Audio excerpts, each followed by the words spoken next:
बिस्मिल्लाहिर्रहमानिर्रहीम। अस्सलाम वालेकुम। मेरा नाम शुबाना है और मैं आपको किचन स्किल्स में खुश आमदीद कहती हूँ। आज मैं आपके साथ शवारमा सॉस की रेसिपी शेयर करूँगी। ये सॉस आप शवारमा के अलावा मुख्तलिफ सैंडविच में इस्तेमाल कर सकते हैं। चिकन शवारमा के लिए सॉस तैयार करते हैं। सॉस के लिए 1/4 टीस्पून नमक है, 4 टेबलस्पून तहीना पेस्ट है। तहीना पेस्ट आसानी मार्केट से मिल जाता है। अगर आपको नहीं मिलता तो आप इसकी जगह 1 कप सफेद तिल लें, ड्राई पैन में हल्का सा रोस्ट कर लें। 1/4 कप ऑलिव ऑयल डालकर अच्छी तरह मशीन में डालकर पीस लें।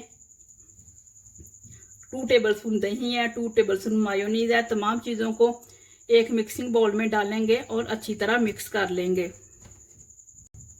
दही,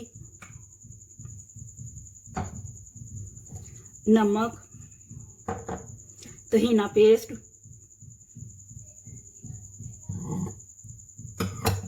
मायोनीज,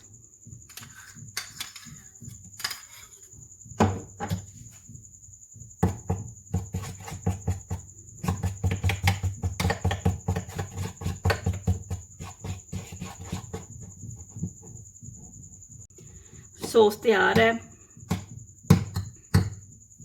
सॉस की बहुत ही ज़बरदस्त रेसिपी, आप इस रेसिपी को ज़रूर ट्राई कीजिएगा। अगर आपको मेरी वीडियो पसंद आई है तो इसको लाइक, शेयर और मेरे चैनल को सब्सक्राइब कीजिए।